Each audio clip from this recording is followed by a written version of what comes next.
다음은 스테르담 작가의 책 나를 관통하는 글쓰기에 나오는 내용과 저의 생각입니다. 1. 글은 나의 자본이다. 내 글쓰기의 시작은 생산에 대한 욕구였다. 노동력으로 하루를 살고 그 스트레스를 달래며 소비하는 나 자신에 대한 돌아봄이었다. 그러나 나는 당장의 생산 수단이 없었다. 그래서 선택한 것이 글쓰기다. 어쩌면 내가 선택을 당했다고 할 수도 있겠다. 눈에 보이는 생산 수단이나 자본은 없었고 다른 선택의 여지가 없었으니까. 어느 누군가가 내가 만들어낸 것에 대하여 기꺼이 시간이나 돈을 투자할 가치가 있다고 판단한다면 나는 그것을 생산물로 정의한다. 결과적으로 내 글들은 생산물의 역할을 톡톡히 해내고 있다. 거기에 좋은 영향력을 담아 여기저기 퍼지게 하여 나눈다면 금상첨화일 것이다. 이런 측면에서 나의 글을 생산물이라 생각하는 것이다.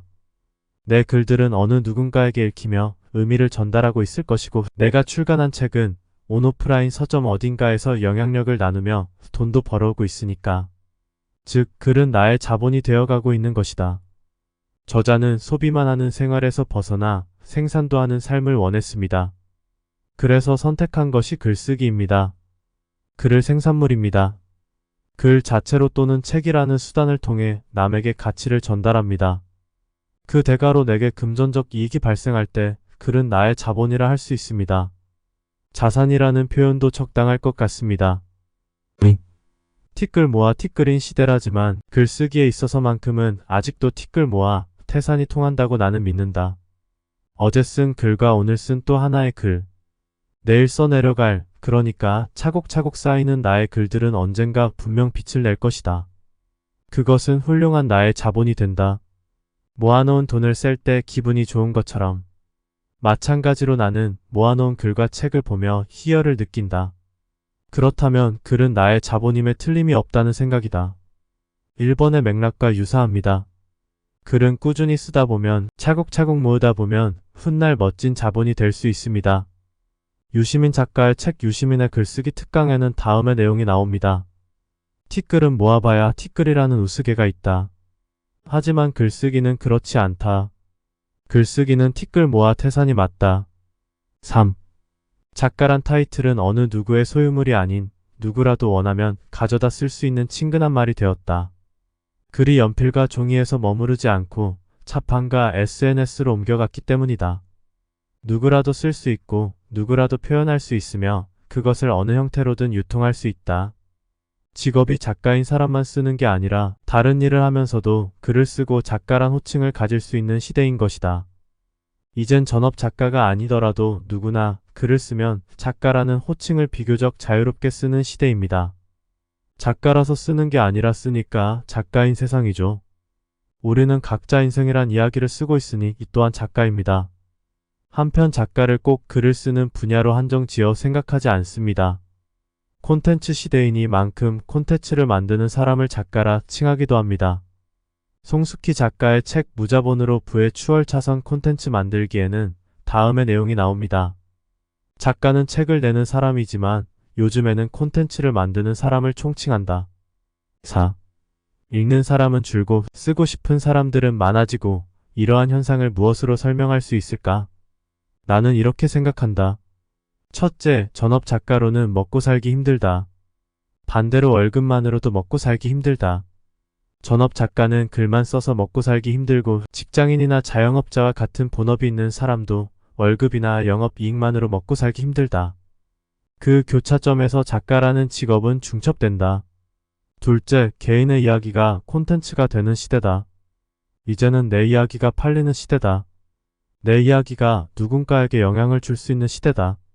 어쩌면 이것은 첫째 이유와 연결되었다고도 볼 수 있다. 먹고 살기가 만만치 않은 시대. 너와 나의 이야기가 넘쳐난다. 성장의 가도를 달리던 때와 경제가 뒷걸음질 칠 때의 차이는 극명하다. 공식처럼 여겨지던 것들이 아이러니하게도 경제가 제자리에 머무르면서 붕괴되고 있는 것이다. 예를 들어 좋은 대학 나와서 좋은 직장에 가면 좋은 삶을 살 수 있다는 공식은 이제 고리타분하다. 결혼은 안 해도 되고 퇴사를 당당하게 할 수 있으며 육아는 사랑이 아닌 전쟁이라고 토로할 수 있게 된 것이다. 이러한 색깔 있고 공감 가는 이야기는 내 이야기지만 새로운 공식이 되고 씁쓸할 수도 있지만 다양성 있는 콘텐츠로 재탄생된다. 마지막으로 사람들은 이제 기록하고 표현하고 전달하는 데 익숙하다. 작가는 기록하고 표현하고 전달하려는 사람 아닌가? 우리는 오늘 하루도 무엇을 먹었는지, 어떤 감정을 느꼈는지, 친구랑 어디를 갔는지 기록하고 표현하고 전달한다. 그것이 꼭 글이 아니더라도 사진으로, SNS로 실천하고 있으니 작가라고 말하지 못할 이유가 없다. 작가는 무엇인가? 작가는 누구인가? 진짜 작가와 가짜 작가는 있는가? 있다면 그것을 구분하는 기준은 무엇인가? 수많은 질문이 머리에 맴돌지만 정답을 알 수는 없다. 다만 한 가지 내게 드는 확신은 나는 작가가 아니었으나 그저 씀으로 해서 작가가 되었다는 것이다.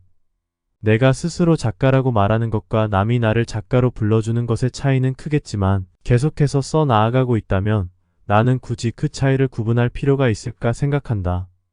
그러니 누가 나를 작가로 불러주지 않는다 하여 조급해하지 않았으면 좋겠다.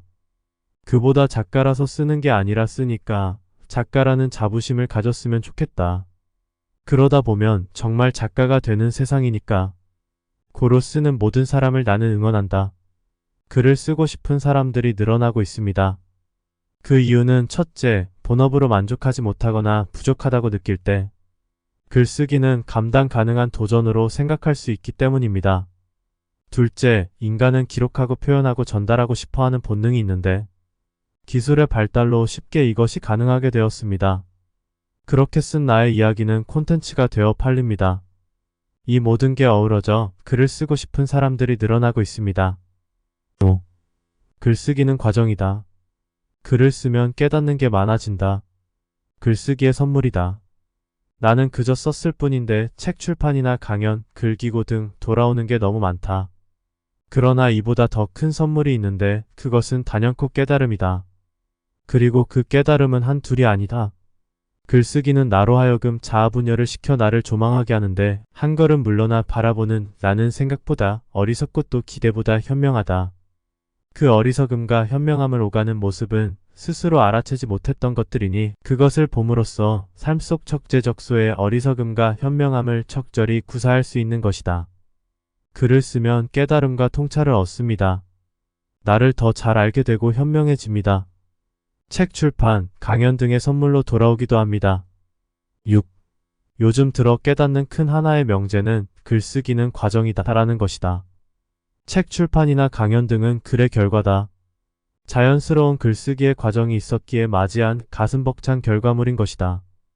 결과에 집착하면 곤욕이 되고 과정에 집중하면 그것은 즐기는 것이 되는 이치를 떠올린다. 그야말로 맞는 말이다. 책 출판이나 강연을 목표로 썼다면 나의 글쓰기는 이어지지 못했을 것이다. 출판 계약서에 서명을 하고 계약금을 받는 순간 하고 싶은 일이 해야 하는 일의 경계에 다가가는 것도 느꼈다. 글이 모여 책이 된다. 이 단순한 진리를 우리는 자주 잊는다. 과정이 모여 결과가 된다는 걸 말이다. 7. 책 쓰기와 글쓰기는 엄격히 구분되어야 한다. 남이 하지 않는 경험은 분명 좋은 콘텐츠가 될 수 있다. 그러나 글이 먼저다. 신박한 경험이 있다고 바로 책을 논하는 것은 로또를 사지 않고 1등을 바라는 것과 무엇이 다를까? 글을 쓰는 과정에 책이 나온다. 그렇다고 책 쓰기가 나쁘거나 틀리다는 게 아니다. 책 쓰기가 필요한 상황이 있다. 그런데 묻고 싶다. 책이 될 만큼의 글이 있냐고.